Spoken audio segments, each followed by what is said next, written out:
이혼 여성을 위한 남편감 구별법. 출판사 주 이디페이퍼. 낭독일 2015년 11월 2일. 차례. 서론. 결혼은 왜 하는가? 나쁜 남편감 7가지 유형. 첫 번째, 친구 많고 술 잘 먹는 남자. 두 번째, 귀여운 남자. 세 번째, 무책임한 남자. 네 번째, 무신경한 남자. 다섯 번째, 불우한 환경에서 자란 남자. 여섯 번째, 여자 외모만 보는 남자. 일곱 번째, 만만한 여자와 결혼하려는 남자. 여덟 번째, 애국자와 진보 좌파와 광신도. 좋은 남편감 4가지 유형. 첫 번째, 머슴형 남자. 두 번째, 상식적인 남자. 세 번째, 가정적인 남자. 네 번째, 동정할 줄 아는 남자. 남편감 필수 체크리스트. 남자 필수 확인사항. 첫 번째, 남자의 부모. 두 번째, 남자의 자라온 환경. 세 번째, 남자의 구애 방식. 네 번째, 남자의 스킨십. 다섯 번째, 남자의 사회성. 여섯 번째, 남자의 충동성.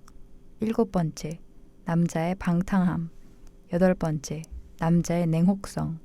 아홉 번째, 남자의 군생활. 열 번째, 자기 부모에 대해 객관적인지. 11번째, 경제력. 결혼해선 절대 안 되는 남자들. 결혼 결격 사유 톱5. 결혼을 악몽으로 만드는 최악의 실수들.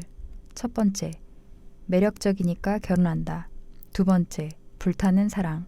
세 번째, 이상형. 네 번째, 피해망상. 다섯 번째, 모든 남자에게 다 잘해주기. 여섯 번째, 보챈다고 섹스해주기. 일곱 번째, 내게 돈 잘 쓰는 남자가 좋은 남편감. 여덟 번째, 남자의 경제력은 중요하지 않다. 아홉 번째, 결혼할 남자만 만나면 된다.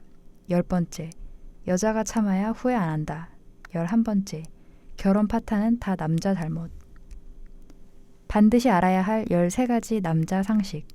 첫 번째, 남자의 사랑은 여자의 사랑과 근본적으로 다르다. 두 번째, 남자가 사랑할 때 나타나는 행동들. 세 번째, 결혼하고 싶은 경우 대 섹스만 하고 싶은 경우. 네 번째, 여자들이 이해 못하는 남자의 연애 방식. 다섯 번째, 남자는 이렇게 하면 도망간다. 여섯 번째, 남자는 성욕보다 자존심이 중요하다. 일곱 번째, 남자는 자기보다 똑똑한 여자를 기피한다. 여덟 번째, 남자라고 다 가슴 큰 여자 좋아하지 않는다. 아홉 번째, 마음에 안 드는 남자와 좋게 헤어지는 법. 열 번째, 헤어지자고 말하는 남자의 진짜 심리.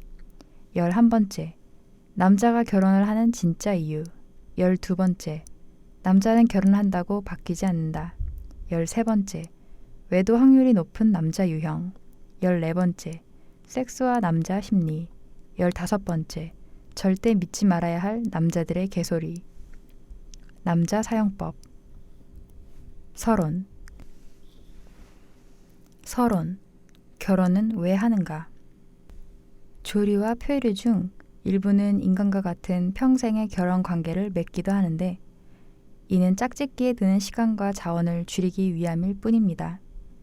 이미 잘 알려진 것처럼 동물들은 1년에 한 번씩 번식기 때마다 목숨을 건 구애 전쟁을 벌이는데, 이 전쟁 끝에 탈진하고 다치고 죽어버리는 건 전부 수컷들 뿐입니다. 그래서 이를 방지하는 효과적인 방법을 고안해냈는데, 그게 바로 결혼이었습니다. 예, 그렇습니다. 지금껏 모르셨겠지만 결혼이란 여자가 만든 제도가 아니라 원래 수컷이 남자가 좋자고 만든 제도였습니다. 매번 번식욕을 해결하기 위해 수컷 경쟁자들과 끝도 없는 피비린 투쟁을 벌이는 대신 결혼이라는 제도로 불필요한 희생을 줄이자는 의도였죠. 그래서 결혼은 단순히 남자와 여자 둘 사이의 개인적 약속이 아니라 처음부터 일종의 사회적 계약이었습니다.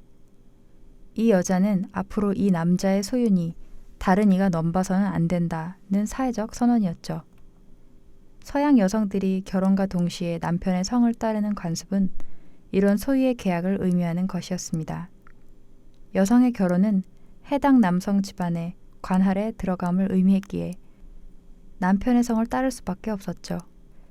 가로 열고 반대로 중국과 한국 여성이 결혼 뒤에도 원래의 성을 유지하는 이유는 결혼을 두 집안의 결합으로 이해했기 때문입니다. 비록 자신의 가문을 대표하기 위해 원래의 성을 유지하긴 했지만 여전히 여자가 남편에게 속박된 삶을 사는 것은 큰 차이가 없었습니다. 가로 닫고 결혼에 끼는 반지는 역시 원래 구속을 의미하는 상징물이었습니다. 성직자들의 반지는 신에게 절대 복종을 맹세하는 구속적 의미를 가졌으며 왕의 신하가 끼는 반지 역시 왕에게 구속과 속박의 계약을 나타내는 것이었습니다. 결혼식 때 남자가 여자에게 반지를 끼우는 예식 행위는 원래 족쇄를 채운다는 의미를 담고 있었습니다. 하지만 결혼이 그렇게 남자만 좋자고 만들어진 제도는 아니었습니다. 왜냐하면 실제 결혼이란 제도가 더 절실한 쪽은 여자였으니까요. 아래에 다시 나오겠지만 법과 질서가 확립되기 이전에 여성들은 기본적인 생존권조차 보장받지 못했습니다. 이 생존권을 보장받는 가장 효과적인 방법이 결혼이었던 까닭에 남자와의 이해관계가 맞아떨어졌던 것이죠. 내가 너의 씨를 받아 아이를 낳을 테니 넌 나의 생존과 복지를 보장하라. 이것이 바로 여자 쪽에서 보장받아야 했던 결혼의 약정이었습니다. 고대 유럽과 서남아시아의 여러 나라에서는 결혼이란 제도가 처음 생겼을 때부터 그런 암묵적인 약정 관계가 형성되었습니다.